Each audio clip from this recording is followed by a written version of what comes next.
This episode is brought to you by Progressive. Are you thinking more about how to tighten up your budget these days? Drivers who save by switching to Progressive save over $700 on average, and customers can qualify for an average of 6 discounts when they sign up. A little off your rate each month goes a long way. Get a quote today at Progressive.com. Progressive Casualty Insurance Company and Affiliates. National annual average insurance savings by new customers surveyed who saved with Progressive between June 2020 and May 2021. Potential savings will vary, discounts vary, and are not available in all states and situations. What is going on, Laker fans? Thank you very much for tuning in. Go till 8 o'clock tonight. Looking forward to chat with my buddy Trevor Lane of Lakers Nation. Apparently I missed the whole crew. They were yelling for me, and my apologies there. Did not know I was being called for there. Okay, we got a lot to get to on Lakers Talk tonight. As always, you know, it's interesting. Last time we did the show last week. This was before Bron broke the record, because I did the show on a Monday. Obviously, we're doing it tonight on a Tuesday. Lakers had Portland yesterday. So a lot has happened in the course of just 1 week. And it's always, there's obviously always a lot of interest around the Lakers, always a lot of interest in what's going on with the team and everything else that comes with it. But what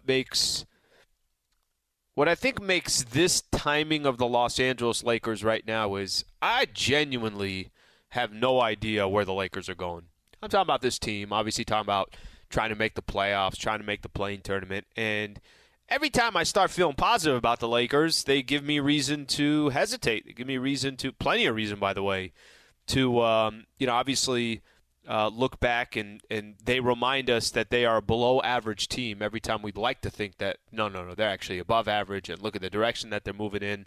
So I'm going to spend some time on that. Are the Lakers a playoff team? I'll take some phone calls, too. If you guys are out driving around, listening on the ESPN app, you want to weigh in on anything, please feel free to, 877-710-ESPN. But over the course of the last week, this is what's happened with the Lakers. Bron broke the record.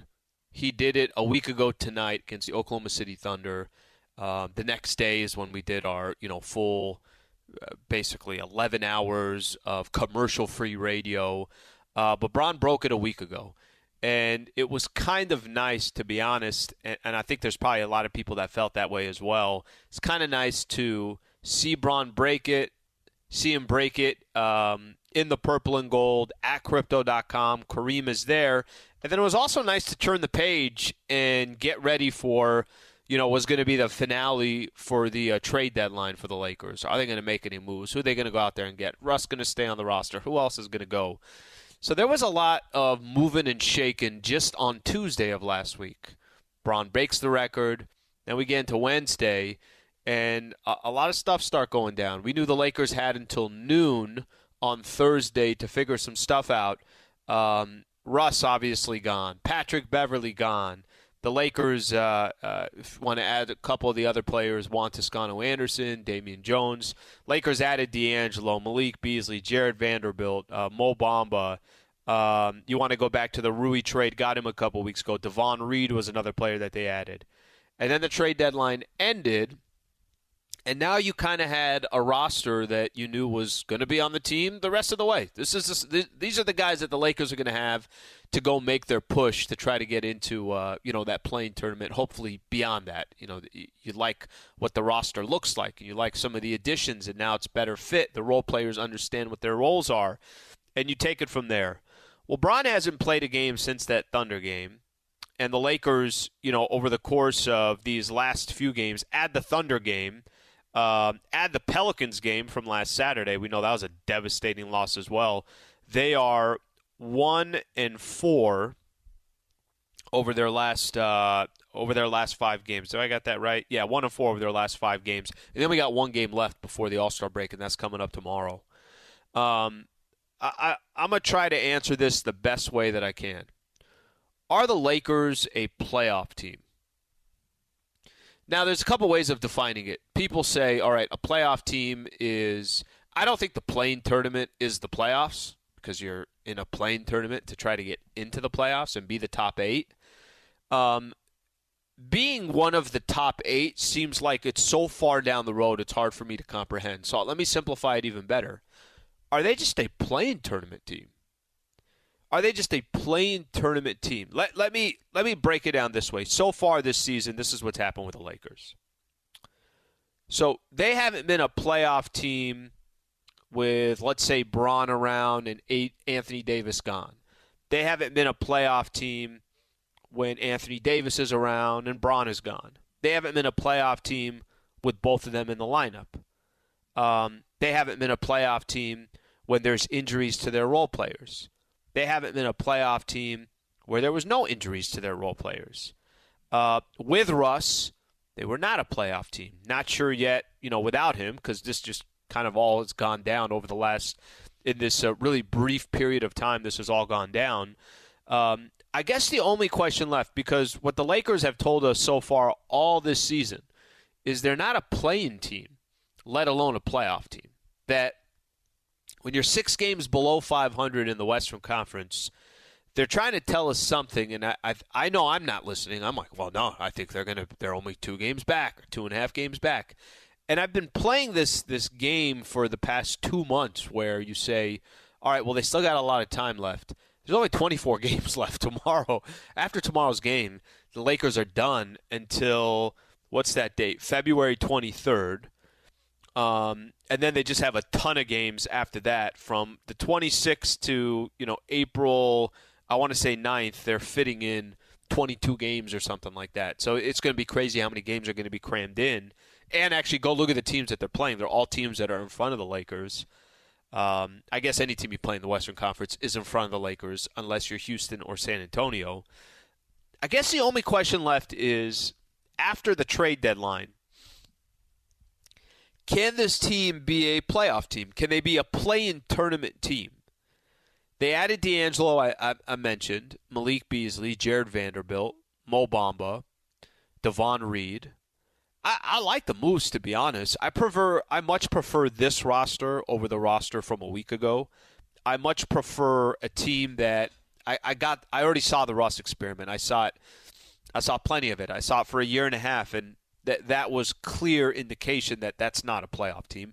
That trio was not working. I don't care if they played 20 games together or they played 100 games together. I think we pretty much knew what the result was going to be when LeBron, Anthony Davis, and Russell Westbrook were playing together. It just didn't work. And the Lakers obviously finally addressed it during the trade deadline. The question now becomes that do the additions that the Lakers have made, does that make the Lakers a playoff team? The one consistent all season long I could tell you is this.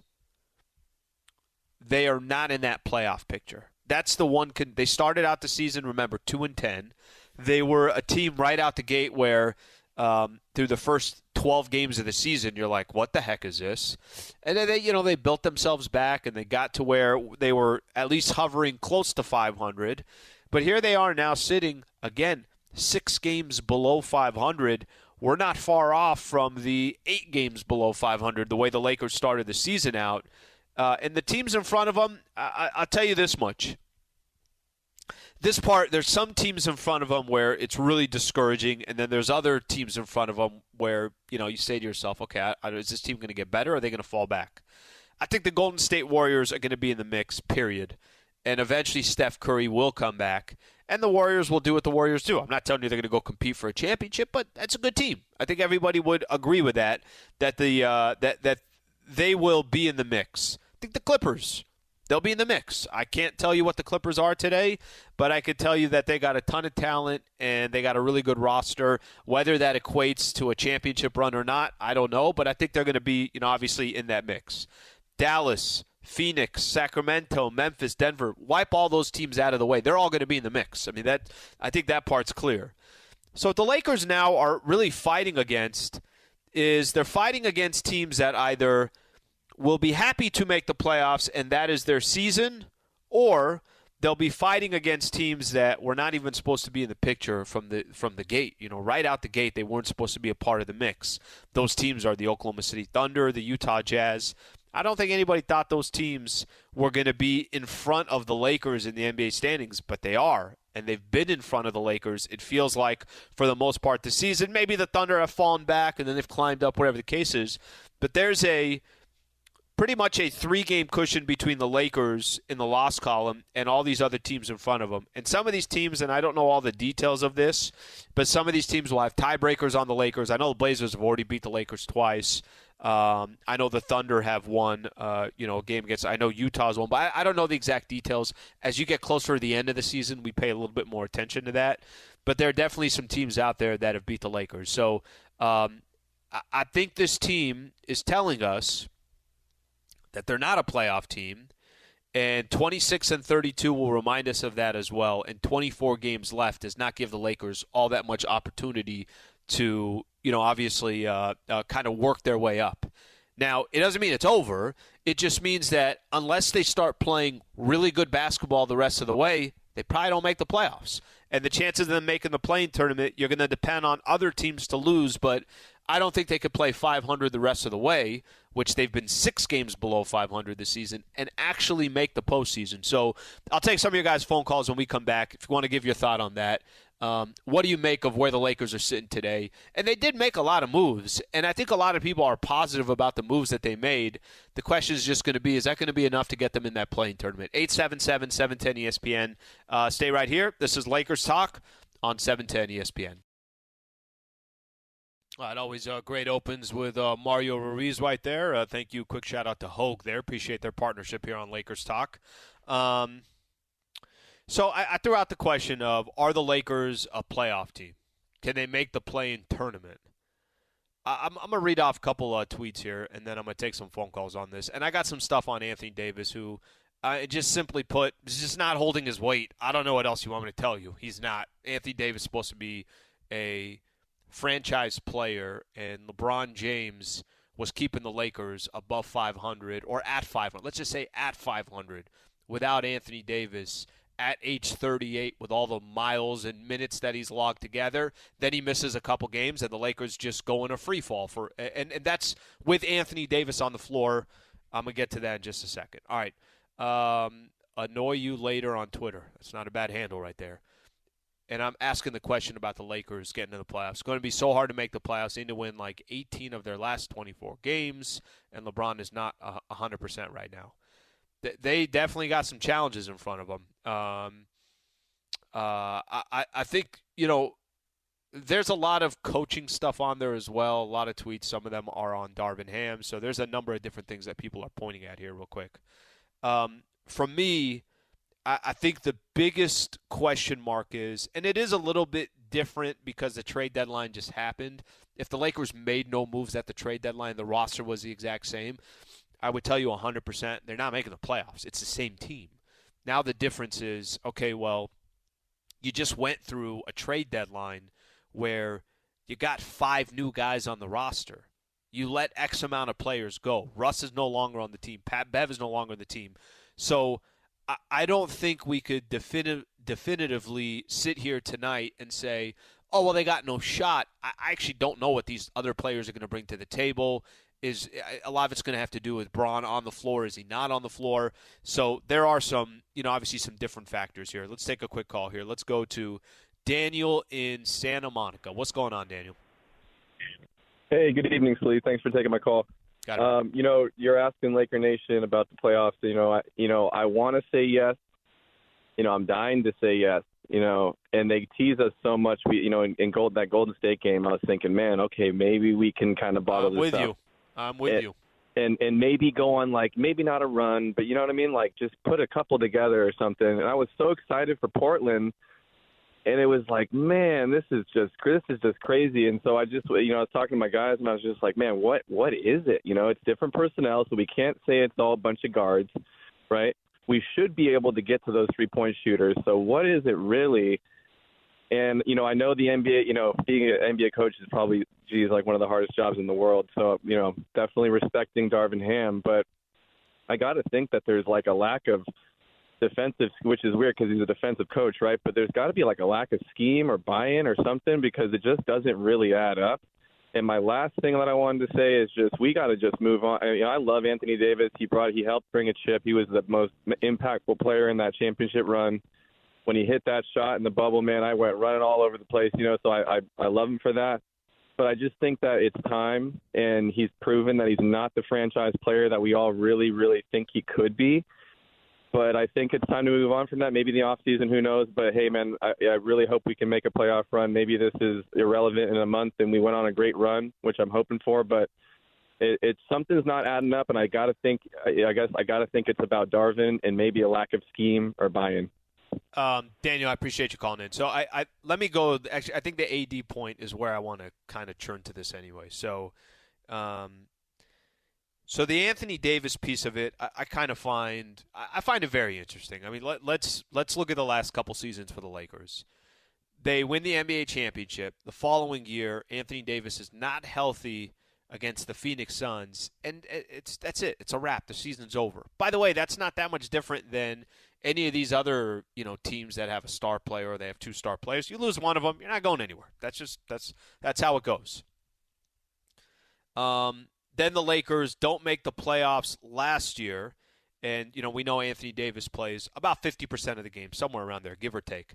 And then this season, he missed a good chunk. First off, the Lakers started out really bad. Then he went on this unbelievable tear where it felt like he was giving you 35 and 16 every night, just dominating the league. And the conversations just started switching. And it was, man, look at AD. Maybe this guy's back. Maybe this is the AD that you're going to get. Gets injured, what was it, December 16th, I think, against the Joker, against the Denver Nuggets. And then he's out again for 5.5 weeks or so. I'm less on – I have a difficult time talking about the injury stuff because now I have to talk about somebody else's pain tolerance and what's going on with their body. I can't do that. That's not fair for me to do that. But what I can do is tell you that, all right, Anthony Davis misses a lot of time. We all know that. But AD's back now. So I want to actually talk a little bit about since Anthony Davis has come back. LeBron has 100% carried the Lakers this season. Kept them around 500. I think I mentioned when Anthony Davis was out. Here is AD in these last handful of games without LeBron James. Okay, I'm going to include one game just because I think it's important to talk about it, and this is part of the Lakers losing, a good stretch of these games here. The Thunder game where Bron broke the record, the Lakers lost to the Oklahoma City Thunder. Bron was basically done after he put up those 38 points. And it wasn't Anthony Davis that took over that game and said, all right, guys, got that out of the way. Let's freaking go to work here. No, AD had 13 points. He had 8 rebounds. He was 6 of 9 from the field. Anthony Davis took 9 shots in that game. All right, I get it. It was Bron. He was breaking the record, even though in the fourth quarter it was basically – Who wants to take over here because LeBron James probably shot all his bullets there in those first 3 quarters. Versus the Bucks, he had 23 points and 16 rebounds. He was 9 of 22 from the field. Giannis had 38 and some change or whatever the case is. All right, if I want to make another excuse, I would say that was right after the trade deadline. You were suiting up basically 8 guys, 9 guys, whoever they had. A couple G Leaguers came up as well. Versus the Warriors, 13 points, 16 rebounds. He was 5 of 19 from the field. All right, let's do it again. Let's come up with an excuse. Lakers won the game. All right, if they won the game, to be honest with you, I don't need to look at Anthony Davis specifically and say, I need more from Anthony Davis. Did you win the game or did you not? AD had some comments in the postgame where he said that I don't care did we win the game or did we not? I don't care what my stats are. And I like that. I like that from a player like Anthony Davis as long as we got the win. He doesn't want 35 and 15 and they lose by 12. He wants a W, and that's the most important thing to him. Yesterday they played the Blazers, and he had 19 points. Now listen, he had 20 boards. Anthony Davis, it feels like, has such, obviously a knack for the game, and he's going to get the rebounds. He's going to get the block shots. He was 8 of 18 from the field. Lakers got blown out by the Blazers. They were down 19-20, whatever it was by halftime. Dame dropped 30 in the first half. Blazers were running around as if the Lakers weren't even there. They gave up another 127 points. The reason why I set it up that way is because in none of these games do you feel like Anthony Davis is not just taking over or forget taking over for a second. Is he the best player on the floor when LeBron James is not there? And the answer is no. So if they're what have they gone over their last 5 games? They're 1-4. The hope is that AD can at least keep the Lakers around 500 with LeBron out, and I already know that answer if I'm presenting it as a question. No, he can't. Absolutely cannot. Bron at age 38 with the minutes, the mileage, the this, that, he can keep the Lakers at 500. Anthony Davis, that has not been the case. So they're going to basically have to continue and depend on Bron to carry the crew in year 20. And LeBron, probably the reason why he's having his foot issues, or they're describing it as an ankle, and I know it's questionable for tomorrow as well against the Pelicans as we close out you can call it right before the break, ain't the first half of the season, you call it almost 3/4 of the season. The reason why, LeBron is probably having some of these issues is because he had to put in all those minutes. He had to play 36 minutes a night and then go into overtime and give you another 5-7. There's times I'm looking at the box score in the postgame, like, my ankle hurts when I'm reading that Bron had played another 43 minutes. So I think there's so many factors that come into it, but I think ultimately for me, I look at Anthony Davis, and I think there's a simple way to put it. He's not holding his weight, period. That's the best way I can simplify it. He's not holding his weight on a consistent basis with the Lakers, and my confidence level in Lakers winning without LeBron James, I think the Lakers can win games without AD. I think they got no shot in most of these games without LeBron James. I hope I'm wrong in the final 24 games. I hope Bron is playing over the final 24 games, but I don't have that answer. Humberto in Encino, what's going on, man? Thank you for calling in. Hi, Slee. Can you hear me? Yep, I got you, bud. Cool. So I guess first of all, I agree with everything you said. I don't see the Lakers being a playoff team at the moment. They haven't really proven that, let alone a play-in team for that matter. I was just curious on your take regarding the personnel we kind of just moved. Do we consider this like a 1-1 scenario? It took us, a while to warm up at the beginning of the season, starting 2-10. But now with this new personnel, do we say we're 1-1 and we move forward? Not to say we're not trying to make the playoffs as our team goes, but I'm just curious to know that this squad kind of needs to learn how to kind of work together. And again, to your point, I'm going to jump in. I'm going to jump in. For sure. Yeah, I'm going to jump in. You're not wrong. You're really not. So when you say they're 1-1, I know what you're talking about. That's why I was talking about earlier. I was trying to make the point. Well, so far this year, the one consistent all season has been all the different factors. They're not a playoff team. The one factor we don't know is if these new guys that they brought in, if they're a play-in team or a playoff team because of the trades that they made. You can't. I don't have a 2-game sample size to say, yep, that's the team. No, that's not the team. Plus, Bron didn't play in both of those games. That Portland game yesterday was really disappointing. Really, really disappointing. There was a caller earlier, maybe David from Santa Monica, saying that after the Lakers beat the Warriors, kind of said to yourself for a quick second, all right, it's a good win on the road. Now you got a Blazers team that's hovering around 500. Jeremy Grant is out. Yusuf Nurkic is out. They're missing a couple of their key players as well. Let's go grab a freaking W in Portland. Then before you know it, halftime, it's a blowout already, and we've said this so many times this year. Take 2 steps forward, you end up with 2 steps back. All right, one of the best in our industry, Trevor Lane of Lakers Nation. He's coming up next. Looking forward to having him on. We'll have some of these topics in this conversation with him as well. Stay right here. Lakers Talk on 710 ESPN. I want to welcome in a good buddy of mine, Trevor Lane, covers the Los Angeles Lakers for Lakers Nation, also does the front office show on YouTube, does a great job. Trev, what's going on? Thank you for joining the show.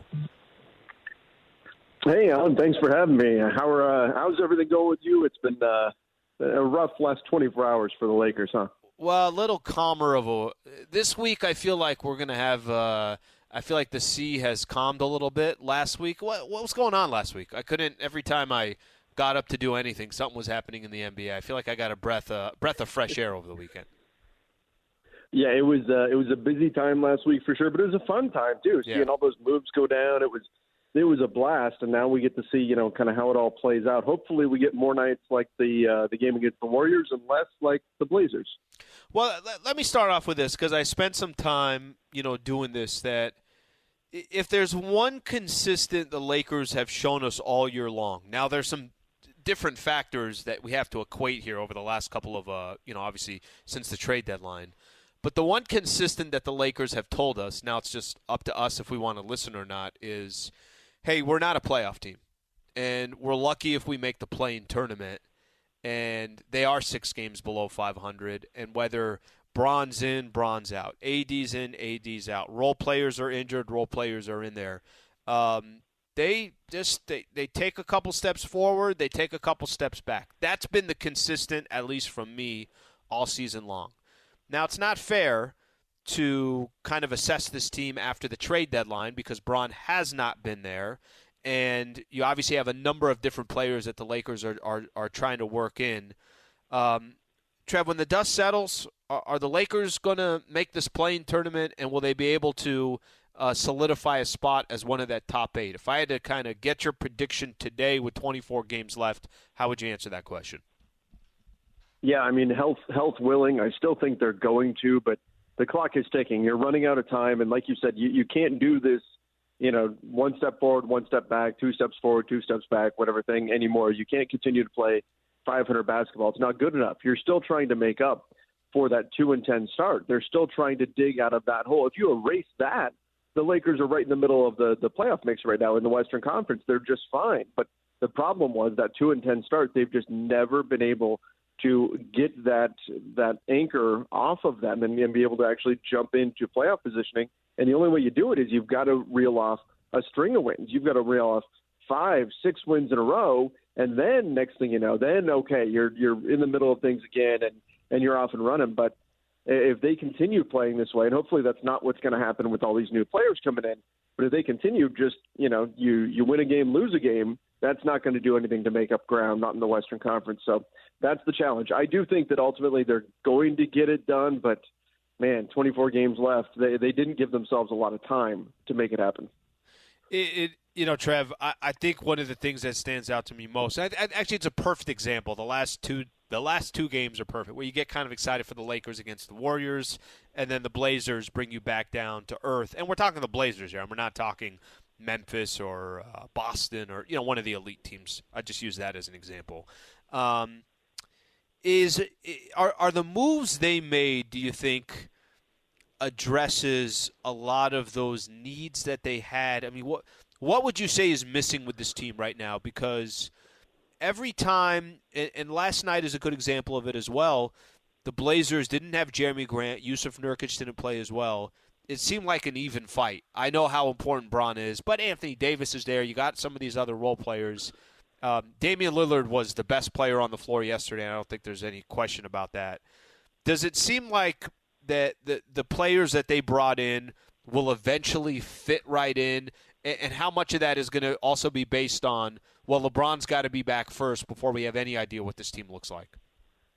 Yeah, I think it's a little bit of that, right? Like, we don't know what they're going to look like with LeBron James, but on paper, yeah, these guys all fit much better than what the Lakers had previously. They have more depth than what they had previously, certainly. So the question is, what do they look like with LeBron in there? But as far as what are they missing, I mean, you could say, well, they could have used a really good 3-and-D style wing defender. You could have gone after that. And from what I've heard, they did try to target that, but weren't able to find a player of that skill set before the trade deadline came up. They wound up trading for Mo Bamba instead. But that was really difficult to get. I mean, you saw what the price tag was for some guys. I mean, Jay Crowder went for 5 second-round picks. It's tough to get a deal done for a 3-and-D wing with that kind of being the environment. So I don't blame them necessarily for missing that. But the other piece that they're missing here, I think you can get by with the wings that you've got with Lonnie Walker and Rui Hachimura. And, of course, AD can play a bit on the wing. LeBron, absolutely. Troy Brown Jr., Austin Reeves can slide down there a little bit. I think you can get by with those guys. The other thing that they're missing, it's an MVP-level Anthony Davis, right? I mean, this team was built in order to have at least 2 players who were just of that tip-top superstar caliber.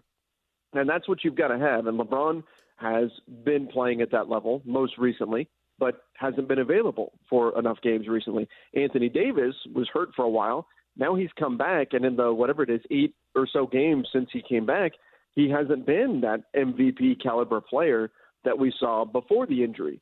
So that's the other thing that's missing here, and that would make everything come together much easier, is if you're getting that level of play for Anthony Davis. So really that's the thing that you're missing, that you look at the roster and you say, well, hopefully sooner rather than later that reappears for the Lakers. Trevor Lane taking some time here to join us here on Lakers Talk. Covers the Lakers for Lakers Nation. Does a fantastic job. Trev, what is missing from Anthony Davis right now? What do you think? Because I agree with you. I was just making the case here that Bron can keep the Lakers at 500 at age 38 without Anthony Davis. AD can't do the same thing without LeBron James. What do you notice of what is missing right now with Anthony Davis? And oh, by the way, is this just – do we keep hoping that we're going to get something from 2.5 years ago? And remember, 2.5 years ago, it was a different circumstance. The league stopped for 4 months. Then you're playing in Orlando, but they had some stuff that lined up. And I don't want to take anything away, but there was some stuff that was beneficial for. I think that worked in the Lakers' advantage, worked to AD's advantage, and Bron as well. By the way, you think those days of thinking we're going to get an Anthony Davis on a consistent basis, this is what he's going to look for, is that unfair to make that? Do you still have confidence in that, I guess is the best way to put it? I mean, if we hadn't seen it this season, I would say no, right? Because it would have been so long. But we saw it. I mean, he was playing at one point this season, he was playing at a level where the legitimate discussion, this isn't crazy stuff, was, is he playing better than he played in the bubble when they won the championship? And I think you could make that argument that he was. So the fact that we've seen this within just a few months, he can get to that level again. And I think that what's going on right now is we're seeing a lack of explosiveness, a lack of lift from Anthony Davis that's causing a lot of, kind of turnaround, fade away jumpers, rather than earlier in the season he was attacking the basket and putting a ton of pressure on the rim. We're not seeing that out of him right now, even when there's more spacing on the floor than there used to be with the new players that are in the fold here. So I think the question becomes, can he physically get back to where the Lakers need him to be, and perhaps mentally as well, to the point where he trusts his foot and everything to push off the way he needs to? Can he get back to that? Hopefully the All-Star break gives him a little bit more of an opportunity. Because remember, I mean, a foot injury, he was out for, what was it, 6 weeks, something like that. Yeah, 5.5 weeks. You're not running on that, right? You're not out running. You're not jogging. You're not doing any of the cardio or anything. You can't do much in terms of maintaining that explosiveness. So I think that's a real issue here, and part of what's going on. And people want to question Anthony Davis's mentality and all that kind of stuff, and that's all part of the equation. But I just think physically he's not 100%, doesn't look like himself. And that's a big part of why we're seeing this version of Anthony Davis when the Lakers so badly need him to be the version that we saw pre-injury. Trev, Bron has missed 3 games in a row. Basically, since he broke that scoring record of Kareem, he's really kind of been a non-factor. He couldn't really go fourth quarter against Oklahoma City Thunder. Wasn't all that impactful. Had the 36 through the 3 quarters. I think he had 2 points in the fourth quarter, something along those lines. Questionable for tomorrow. As you kind of go through this stretch here, what I know it's tough to try to predict this, but what's your level of concern that Bron has carried the Lakers up to this point, and they're still 6 games below 500, and now LeBron's missing some time? There's no, obviously guarantee or lock that Bron's going to be there on a night-in, night-out basis. Yeah, I mean, this was the concern that we had a few months ago when AD or 6 weeks ago when Anthony Davis went down and LeBron really pushed down on the gas pedal, and he was putting up 36, 37, 40 every single night. He was putting the team on his back and doing everything he could. I believe you and I talked about this, that we've seen this before. We saw this in what was that, 2012 with Kobe. The team was not playing well, and he put everybody on his back, and that was with Dwight Howard and Powell and Steve Nash perpetually injured and all of that. And Kobe took the burden on himself, and we know how that ended. That ended with a terrible injury. So the concern was, LeBron is either going to put himself at a higher risk for injury, or he's going to burn himself out midway through the season because he had to spend so much energy just to try to keep the team afloat. and the concern's got to be that that's maybe where we're at here. If the team is not able to win some of these games, look at the next stretch of games, going to be really important. If they're not able to get some wins, at some point the conversation is going to become, does LeBron continue playing this season, right? If they get to the point where they mathematically don't have much of a shot to get in, he may wind up fully backing off. But right now, I think they need him out there. They need everything they've got to try to make a push here in the next 10 games or so, because if they're not able to get wins and they're down to, say, 15, 14 games left, something like that, and they're still so far out of the play-in mix, then you got to start thinking about, well, do we just kick the can down the road, rest him, and then look ahead to next year? So this next stretch of games is going to be incredibly important, I think, for how much LeBron we see from here on out. Well, it's interesting, too, because you say that. And I guess I hadn't really looked too far down the road of the schedule. I feel like my stopping point was the All-Star break, and I haven't really paid too much attention after that. So they got Pelicans tomorrow. They'll be the final one before the break. So many of these teams they got coming up are literally, and I know we've already seen it this month where they got teams that they're playing in front of them in the West, but you got the Warriors after that, at Dallas, at Memphis, at OKC, Minnesota, another team in the mix here, and then Warriors again, Memphis again. I mean, literally every game that you're talking about, you still got to go at New Orleans. You got Dallas, you got Phoenix, you got OKC. You got so many of these Western Conference teams that it could go one of two ways. Either you really start making an imprint on, the teams in front of you, or they really make an imprint on the rest of your schedule and they put you out of reach. Of these teams in front of them, who do you think's going to the toughest to move in front of? So the Jazz are sitting at 10th, the Blazers are at 11th, the Thunder are at 12th, Lakers are sitting in that 13th spot. I think all the teams in front, I mean, maybe the Pelicans now that Zion's going to be out for a little bit longer, but the Lakers seem to have helped them kind of get a little bit back on track. But of the Jazz, the Blazers, and the Thunder, who do you think most likely will be the toughest threat for the Lakers to get in that number 10 slot? I think it's the Blazers, which makes it all the more damaging that you dropped that game. And again, part of that was the Blazers were just ridiculous with their shot making. I mean, beyond dreaming in terms of some of the shots that they were hitting. But, I mean, credit them. They knocked them down. But just unfortunate that it happened in that particular game, that they happened to just be lights out all game. So I think it's the Blazers, though. I think the Jazz, they already showed with the moves. Did they go, Trev, let me ask there. if you know off the top of your head. Yeah. Did they already play them 3 times this year?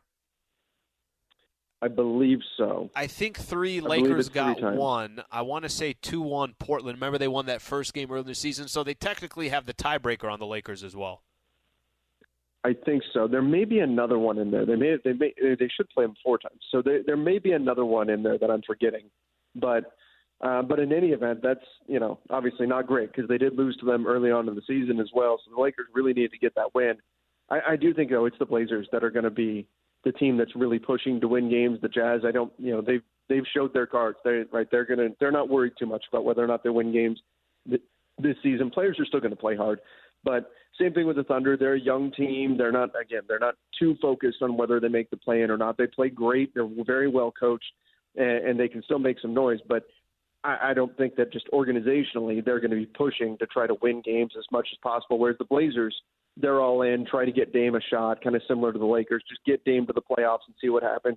Lakers looking at things saying, just get LeBron and AD to the playoffs, see what happens. So I think the Blazers, from an organizational perspective, are going to be the side that's doing the most to try to push their way through and get into that play-in mix. You're right, by the way, 2-2. So 2-2 in the 4 games against the Blazers this year. So they're done with the Blazers. They will not play them again. Both teams 2-2.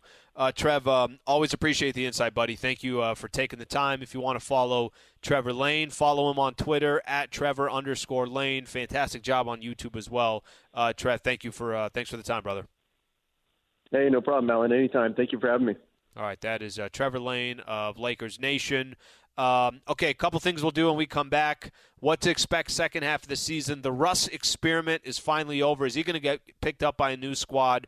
And Patrick Beverley had some interesting comments on his podcast that he does and kind of describe the Lakers a little bit. We'll do all that coming up next. Stay right here. This is Lakers Talk on 710 ESPN. Yes, indeed. Lakers got some work to do. They're sitting in 13th place right now in the Western Conference. One more game left for the Lakers before the All-Star break, and I think it will be a nice break for everybody here to see if the Lakers can get healthy, can get right, and try to make some kind of push here. 26-32, obviously not going to cut it. Only 23 games left after tomorrow, and Trevor and I kind of were going through some of those games. A lot of tough ones there. So thank you to Trevor Lane for taking the time and joining the show, and certainly it's great to get some of his insight. So I want to play a little bit of sound here.